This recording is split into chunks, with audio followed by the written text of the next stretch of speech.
All right. Howdy.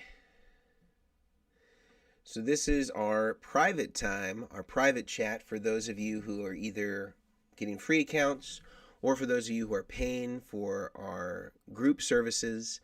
And for any of you that are on Patreon, we're going to be moving everything over to the rigdr.com. I just want to show you exactly what this is going to look like.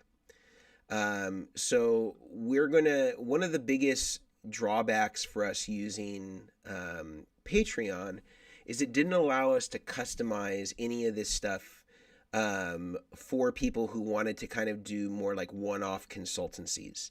And it really required that people always be locked into having long-term memberships month by month. So we'll still have our basic membership.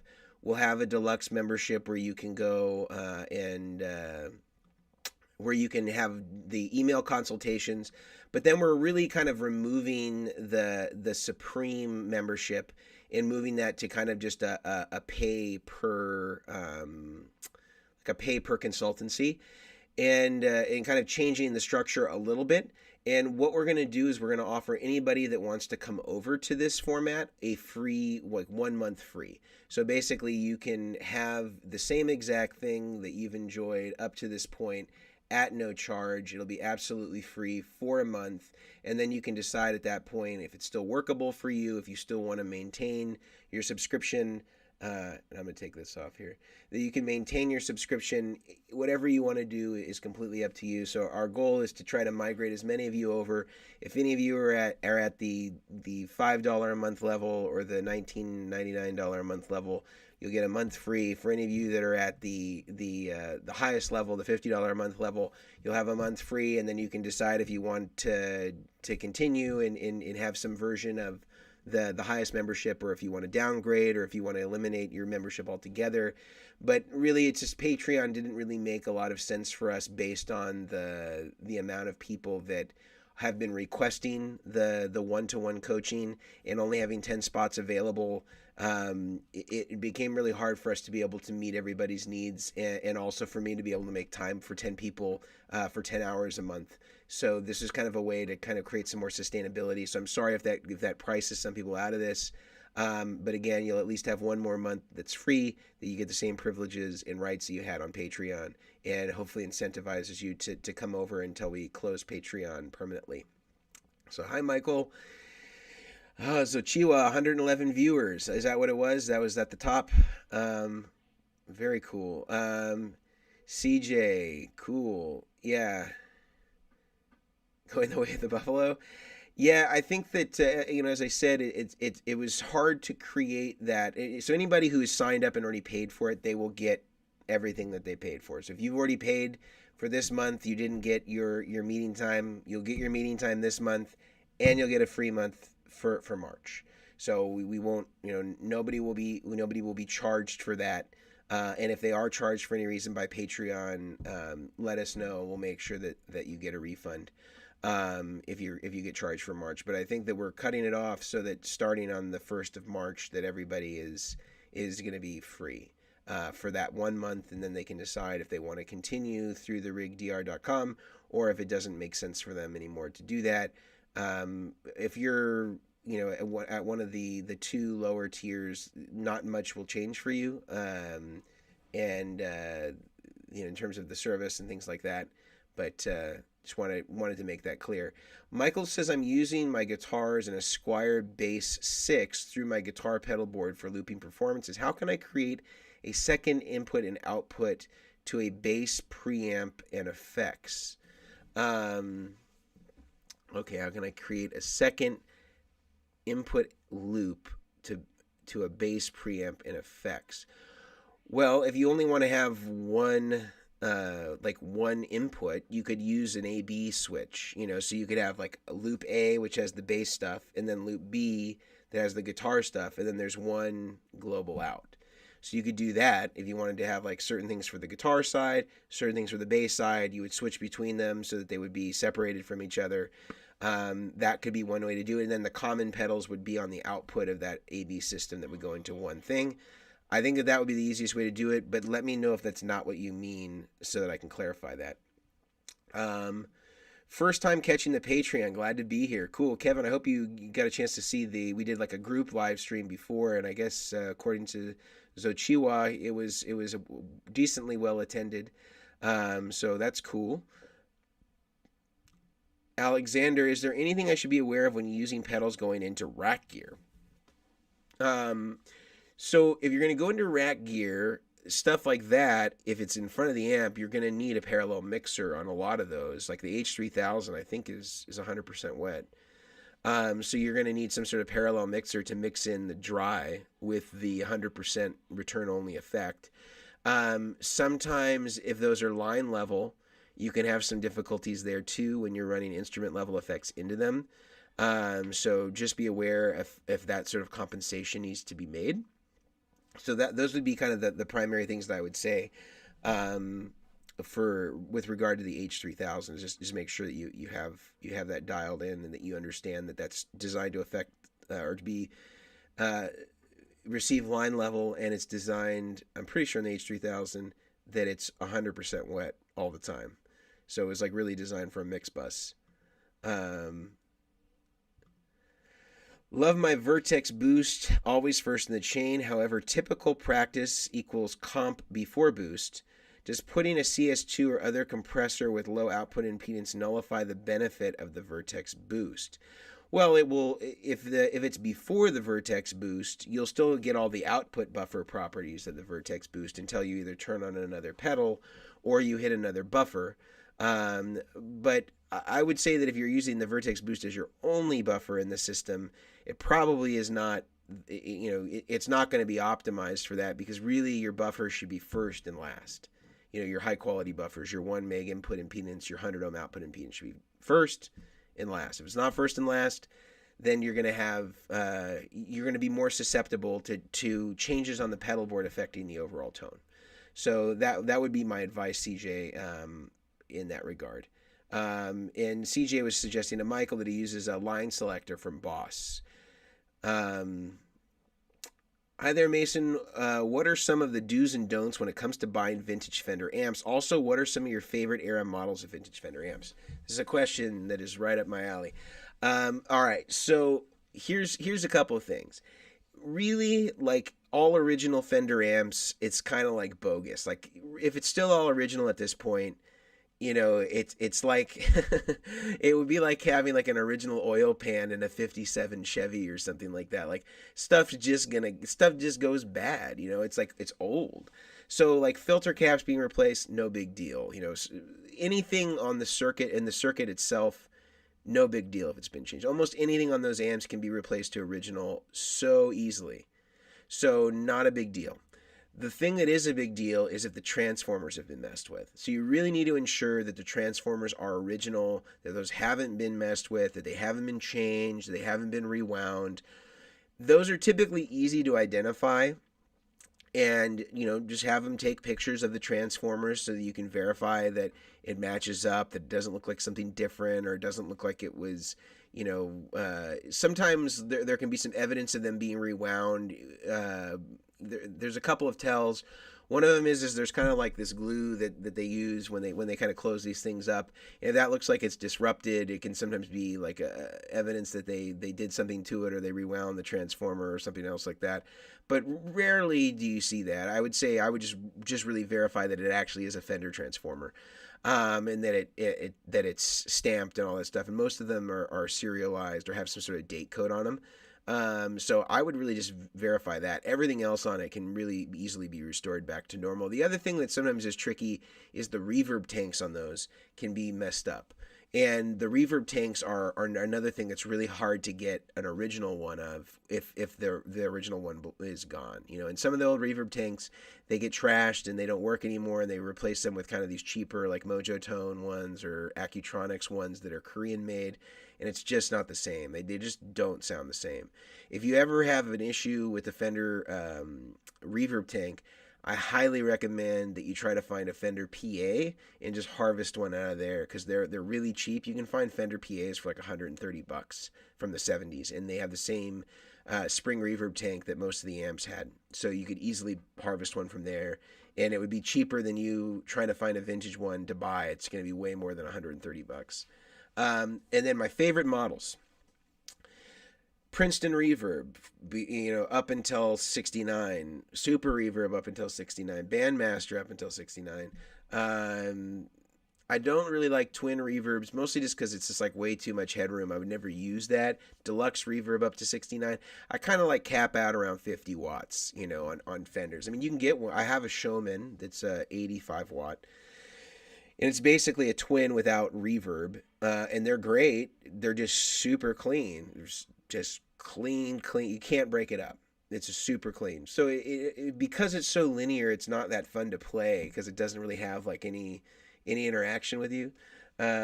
So my favorite sleeper amp from Fender, Blackface era, Pro Reverb. It's like a half power twin. They sound incredible. Great amp. And the Bandmaster. Those are the two sleepers. If you want a head, get a Bandmaster. It doesn't have reverb, but they sound great. And the Pro Reverb. I also like Supers, but they're kind of weird, and they're 2 ohms, and it's a 410, and it's big and not that convenient. But they sound great. But I would say the two sleepers, Pro Reverb, anywhere from 64 to 69, and the Bandmaster from 64 to 69. Great amps. They sound incredible. And Fender amps are just like easy to work on. It's like it's hard to screw up. It's like a diner that can't do scrambled eggs. Like any tech that can call themselves a tech has to be able to work on Fender amps. It's just like the easiest stuff. It's like a carbureted motorcycle. They're just not hard. There's just not enough stuff to know on them. There's so little stuff to know. It's super easy. So I would say definitely get a Blackface Fender amp. Thomas, what is your opinion on the Gig Rig modular power system? I've noticed that you don't use them regularly. First time attending a live stream. Happy to be here, and thank you. Thank you, Thomas. All right. I don't talk about them because I think that they're not good. I think it's a silly system that is disaggregating what should be in a enclosure. And their system is like, to me, I mean, I'm trying to be like as charitable as I can, and it's hard. To me, it's like a super consumer level kind of like gimmicky. Like you just take the isolator and it takes your AC mains, and then you use the generator, and you use they have all these different names for all these different things. And it's just like so slapstick, and none of it's soldered. You just you use these like seamed dual single what do they call those types of cables? It's like just like a seamed coax. So there's like a seam in the middle, so you can split it open. Then you have it has like kind of like little speaker tensioners like that you would use to clip a speaker cable on the back of a passive speaker, and you just clip them in, and it's like. It just is like so like chintzy to me. Like it just doesn't seem like anything that a professional would use. I think that their benefit is that they're so huge that it occurs as though that system is ubiquitous. I've never seen that system, or very rarely seen that system on any rig builders like stuff. I think the only guy I've seen use it that's not Daniel is, I think I saw like a Goodwood Audio one at one point, or for a while, use them from somebody that was like endorsed by Gig Rig. But I've never seen a Robert Bradshaw system. I've never seen a Dave Friedman system. I've never seen an Exactone system. I've never seen an LA Sound Design system. I've never seen an A Million Audio system. I've never seen any guys that are really making boards professionally outside of Daniel use those. And the ones that I mean, there's a guy once that brought some to me. Like this was like 10 years, not 10 years ago, probably like 8 years ago, or when they were kind of new to the market. And it was just like how like if this got stepped on, like none of these would work. Like they're just clipped in. The little leads are just clipped into these little tensioners. It's just like it just seems like you're asking for a problem. Um, yeah, I couldn't do it. Like if somebody said I'll only build a rig if you use it, I'd say I'm sorry, I can't do it. Like I just couldn't stake my reputation on that. Um, it to me it's a really really cheap solution. It's like it's just not like a pro level solution. I'm really restraining myself, even though that wasn't like a really great because that wasn't like a really like glowing review of it, but it's not like a real high quality power supply. Like, you could never compare that to a Zuma or to a Chox or any of that stuff. Like it's just not even on that level. Um, yeah, I wouldn't recommend that you do it. I got a Steel String Supreme and it's killer. It replaced my RC booster. Yeah, RC boosters are cool, man. I still like that pedal a lot, but this is just like this is more of an amp type thing. That RC booster is kind of like a boost with an EQ and add some compression, and it's great. I actually like using RC boosters like early on in my chain, and then I'll use like my Vertex boost at the end of the chain, and then use the Steel String as kind of like an always on thing, especially for like the clean tone. He says if you're not first, you're last. Applies to buffers, sort of.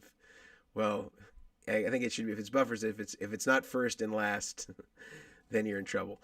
Michael says I'd like to keep both guitar and bass plugged in to be able to switch. Okay, this is going back to our earlier question about the AB box. I like to keep both guitar and bass plugged in and be able to switch to the bass effects and bypass the guitar effects, so I can switch back and forth. Yeah, so I think you just need an AB loop box. So you have guitar in or bass in. You have one loop for guitar stuff, and then B has another loop for bass stuff. And then you can just toggle between the two. And you could even get some that have two inputs. You could have like a guitar input and a bass input, and the switches are just corresponding which input goes to what loop. I think that's a simple. I think Laley it makes like the highest quality ones I'm aware of. And he's to give it a shout out to CJ. Optimal DI for fundamental tone. So preamp like an OD pedal plus power amp or cab emulator, time based effects after this. Is this accurate? Um, I guess if you could clarify, CJ, I want to answer this question for you. So are you asking like which DI style pedal is going to be the best one? Because I have to say, like, I'm not of the digital varieties. It seems like the Iridium is most people's choice. Um, I think it sounds okay. I don't think it sounds as good as any of the amps. I really want to compare it to like the Simplifier and like some of those other ones out there. I don't have a lot of experience with the ones that are all digital versions that have these balanced outputs. Or I guess the Strymon doesn't have a balanced output; it's just super low impedance, unbalanced.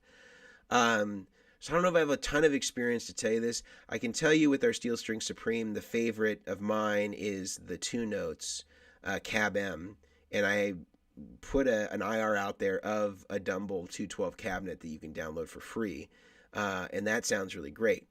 But that's a one-trick pony. It doesn't do a Vox AC30 and a Marshall and a Fender Twin. So it's not versatile like the Iridium is, but I'll bet you on a clean tone, mine will sound way better than an Iridium. But it won't do the other sounds. So I think I don't have a good answer for you on this one. I still want to do a shootout of some of this stuff. The guys at what are they called? Walrus said that they would send me their amp version. I'd like to compare like kind of theirs, the Simplifier, the Iridium, and then compare it to like an analog version like mine. Not so much to say how great mine is, but just to kind of see like, do they stack up well, and like what do they sound like in the room versus how do they sound mic'd? Like mic'd in a playing context, is it kind of like a wash between them? This is all stuff that'd be interesting. I don't know if I have a good answer for you. Will a DI rig after time-based effects benefit from going into a DI box like a radial or something like that in lieu of going straight into a line level mixer? Okay, well, I think most of these DI boxes, unless they have effects loops built into them, I think they're designed to just have the stuff go straight into the front because a lot of the output impedances of some of these DI boxes are not that low. Like I think the Strymon one's 100 ohms, but I think some of the other ones, like the Walrus one's like 500K or something like that. It's not that low. I would run. I would probably still run stuff in front of it unless there's an effects loop. I wish some of these had effects loops so you could like run it, in where it would ordinarily be in an effects loop of an amp. But I don't know. My instinct would be to run it in front of them. Checking out the Stinkfoot article on the LS2 just might suit your needs. All right. Another good recommendation from inside the inner circle. Zochiwa, I found it great to be able to pay for one-on-one stream sessions. I want to wire a guitar that I just bought and have advice on my board. Cool. Yeah, the intent here is that most people that were doing the monthly thing, they were doing it because they couldn't just get it all in one session. Some people could, but they were kind of forced into having to do that to have kind of a recurring practice. And I think that we want to give as many options as we can, but I think we really want to meet people where they are. And paying $50 a month for 4 months to get what you need instead of just doing like a one-time consultancy, I think for a lot of people was preferable. So and if people don't like the system, we can amend. We're flexible. Oh, thank you, V. So Frank. Well, I don't know if the guys. I really like Daniel personally. Like he's always very. I think he does a great service to the industry, and I think his heart is in the right place. Like I don't think he's trying to do any harm to anybody, but I think that also he's trying to create a business. And I think most of the systems that he uses are like sort of stuff that was maybe already out there in some sort of capacity that he adapted to use for pedal boards. And his building philosophy, compared to mine, I think is much more consumer level, not really pro solutions. But because he's so big, I think it often gets collapsed that if you have a 500,000 subscribers or whatever kind of huge number they have, that means that they're the best. And I would say that they are not on the same level as most of the builders that are here in the United States. They're not on that level. And I think Daniel would admit that in terms of his knowledge of electronics and stuff like that. Like he kind of is like an early, like a first year an engineering student at a community college, like kind of that level, I would say. And this is him self admitting, like we texted and stuff like that and stuff, and he doesn't really know like about transformers or about impedances and stuff like that. Like he kind of knows what he knows, and I think that's a lot more than most people. But he's like, if you put him in a room with Robert Bradshaw or something like that, like there'd be such a difference between kind of where those two guys are coming from, just like a fundamentally different thing. Um, I feel like the Eventide pedals Factor and H9 get flack nowadays for not having analog drive through. Is this a legitimate criticism? I mean, the only time that would become a problem is if you were running it 100% wet, and so there'd be all this latency associated with it. And the easiest workaround, if you really think that it's a problem, is put it into a parallel mixer. So any of those pedals that don't have analog drive through, put it in a parallel mixer, and now it has analog drive through. And if you really think it sounds that much better when you use it in the parallel mixer than if you just use it straight through, you answered your own question. I think that a lot of people hear that buzzword because like Strymon, I mean, I think it's nice to have, and certainly being able to maintain the input dry path all the way through the effect is nice to be able to do that.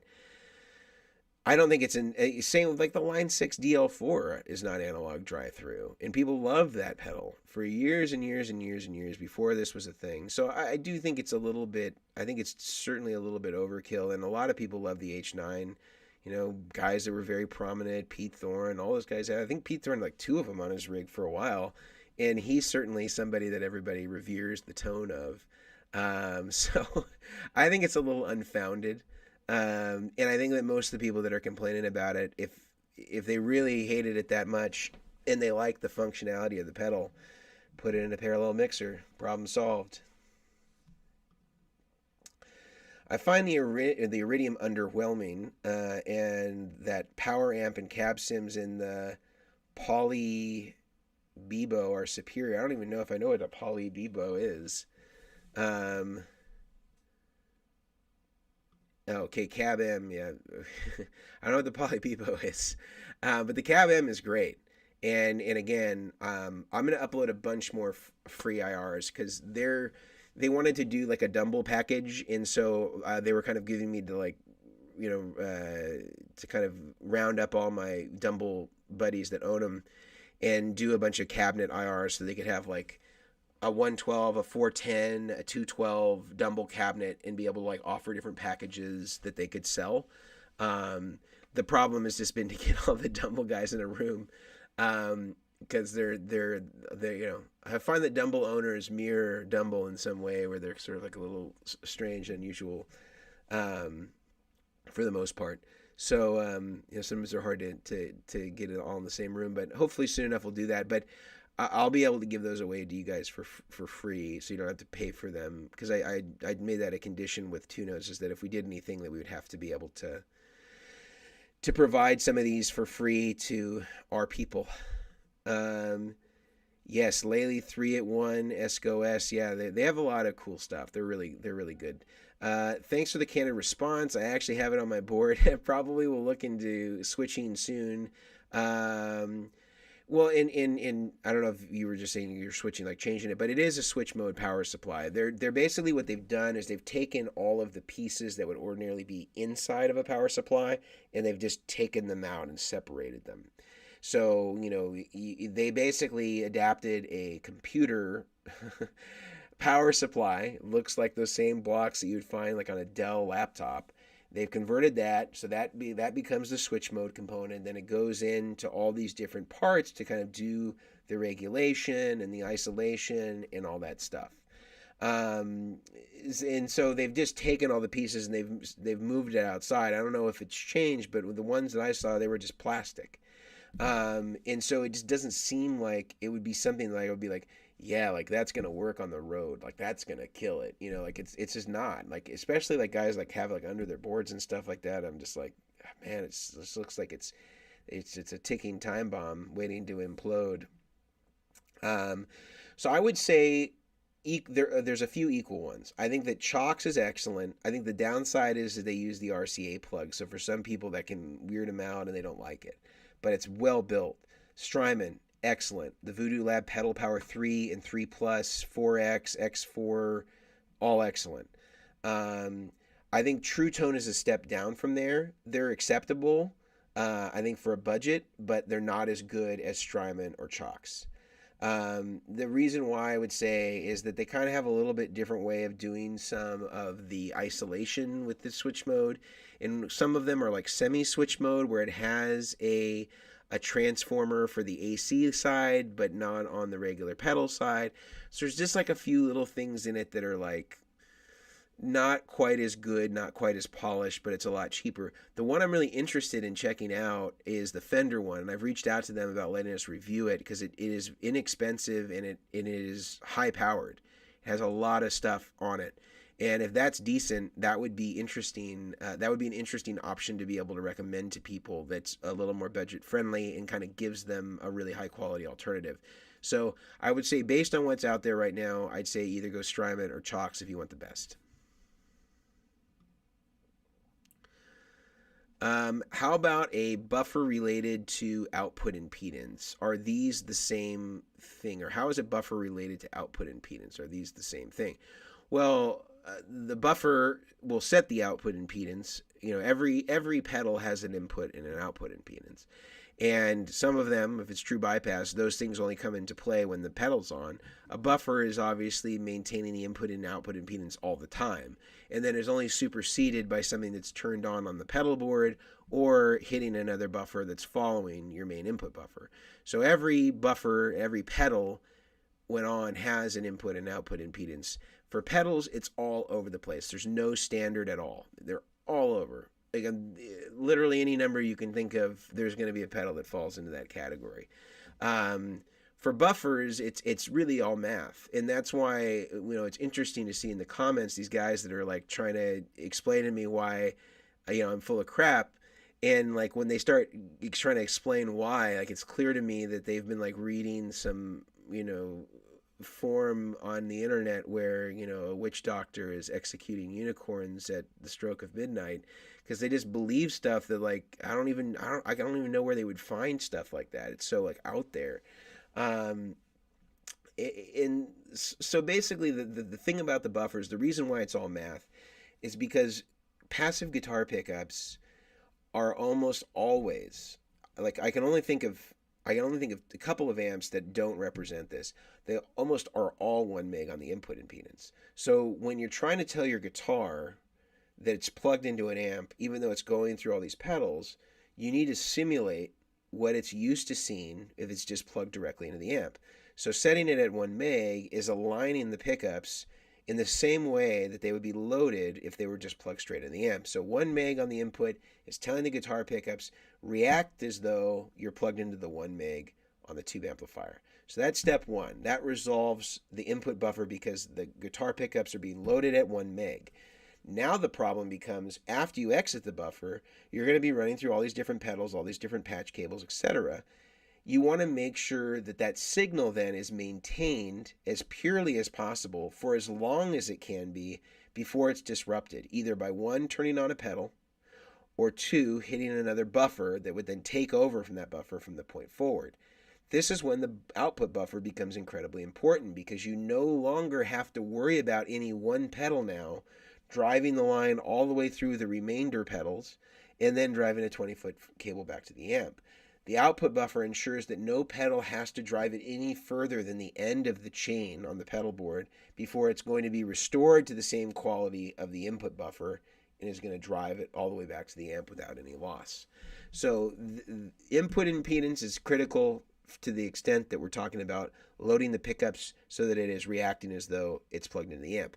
The output impedance is critical in that the lower the output impedance is, the better line driver it is. So the more capacitance that you have on that output, the less it's going to matter, the lower the output impedance. Little off topic, but how did you get to know Mike Eldred at the Fender Custom Shop? That prototype Eric Johnson acquisition was a cool story. Yeah, he got my number, I think, through John Mayer. And then this is when they were like, they were working together a lot. And then he had messaged me. He was working with John Mayer and he was working with Michael Landau on different Strat stuff. And so he got my number and he called me up about building a rig for him. And he was kind of like doing this like swing band thing. And so I built him a rig. And I was like, hey man, like if it's cool with you, if it's not any money difference to you, I'd way rather just have a cool custom shop guitar. And so he traded me a custom shop Strat, a master built custom shop Strat, where they were working on a guitar or one of Philip Sayas's guitars. And I said, hey, can you make me one like Philip Sayas's like really beat up Olympic white over sunburst Strats? And he's like, I got you. And so they made me a clone of that guitar. Unfortunately, I had to sell that guitar when all the Axis Wall stuff went down, and I sold everything that I owned. And that was just a consequence. So that was a really cool guitar, and it sounded great, and it looked great, and it was so beat up. And it was like the fastest turnaround for a master built Strat. I think I got it in like 3 months. And so it was pretty cool. But yeah, Mike Eldred and I are still pals. We still talk. And he's not doesn't work at Fender anymore, as probably a lot of you know. But he's just doing music. He lives in Arizona, and he's a really cool dude, really cool guy. It was a real bummer when he left Fender. CJ, thank you. You probably answered more of this more than your fair share of times. Well, I'm happy to talk about it because I don't think that there's any real good resource for this stuff. As I said in the main part of the live stream, I think most pedal builders don't even really understand this stuff because most people are not coming to this from like a tech background where they were, technicians or doing rig building stuff or doing repairs. Like a lot of guys kind of come into this backwards. They're, hobbyists, and then they turn into a business, and there's no issue with that. I think that's a natural evolution to the way that people get into this. But I think it also sort of puts their blinders on in specific ways that don't really allow them to understand like the real context, because very few people are just plugging one pedal into an amp. But most pedal builders, I can guarantee you, are building their pedals exactly that way, and they're not thinking about what's before it, what's after it, and if certain things don't line up, or there's these weird sensitivities, or it has to be used in this really unusual place, or or they just have some weird setup, that they use that sounds great for them, but for everybody else sucks. Like these are all considerations that really are important. 100 ohm output, yeah. So 100 ohms is different than 1K ohms. So a lot of people confuse that. They're like, oh, it's 1K, it's almost zero. That's 1,000 ohms. So yeah, just keep that in mind. Those are different things. 1K is 10 times worse than 100 ohms. So you want 100 ohms as your output impedance, not 1K. 1K is like what a Boss buffer would be, or a Ibanez buffer would be, or the Gig Rig buffer would be. They're not great output impedances.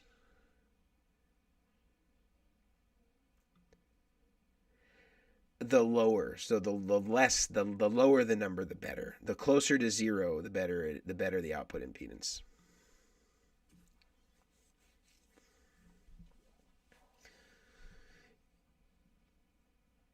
Yeah, Boss is all 1K. Most BJTs are 1K, because they're not stable below that. Um, and some of the like the JHS buffer is I think close to zero, but he's running a TLO 72 like out of spec to get it to zero, and they're awful. I mean, it's based that the JHS buffer is the buffer section of a Klon, which is like a shitty buffer. It's just bad. But but a lot of people like that pedal, and so I think they associate, because the Klon is great, the buffer must be the Klon of buffers, and it's not a good buffer. It's a pretty terrible buffer, and yeah, so using that as the gold standard is bad. But there are some ways to cheat that number. But ordinarily, like if it meets that number, it's probably 8 or 9 out of 10 times going to be great. Um, so yeah. So I'm glad that we seem to get a few more people here today. So I'm glad that we could get some more people on the private side here of the chat, and also be able to bring a wider chat to everybody else. That's cool. I'm glad that we could do that, and I'll take a few more questions, and then we'll call it for today. And I'll wish you all a great weekend. If you could own any guitarist rig, past or present, who would it be? I mean, I think that's easy. I would love to have the Michael Landau rack from the 90s, but John Shanks owns it. So, and I know John a little bit. I'm sure if I, at post COVID, he'd probably let me go over there and mess with it. But yeah, that's a cool rig. And it'd just be great to hear those tri-stereo chorus H3000 tones exactly as it was used in all those hit records. I'd really be into that. So that's easy for me to go with one of the refrigerator racks. If it had to be pedal board based, I would say,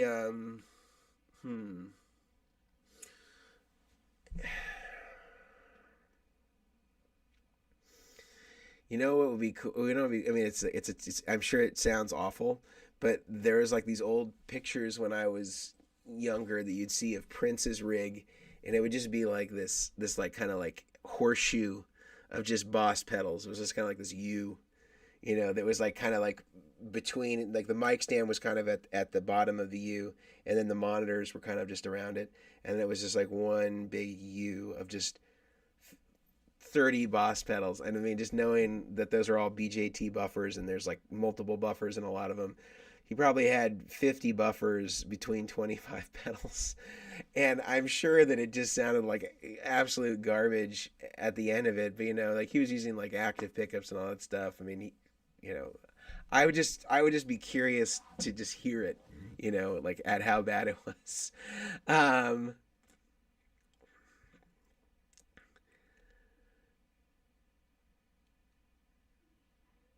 Not the public YouTube chat. I don't know what that's referring to. This that I was speaking poorly of another brand stuff. I don't know. Um, but yeah, I really appreciate everybody here, and of course we'll do this again next week. If you have any feedback about how today went in terms of kind of transitioning from the primary chat to kind of the secondary private chat, let me know. Like, we want to make it worth your while, worth your time, worth your investment. If you're one of the paying subscribers, we want to make sure that you're feeling like you're getting what you need. So please do give us any feedback. Tell us if something's not working. You can always email me anytime, mason@vertexeffects.com. And I'm going to put that here, vertexeffects.com. Put that in the chat. You can email me anytime if there is anything that you have feedback on that you want me to know about or that you think could be improved. We want to know that stuff. We want to make it the best experience for you possible. Have a wonderful weekend. And yeah, we'll see you in March, because Monday is March 1st. So we'll see you in March, and have a great weekend.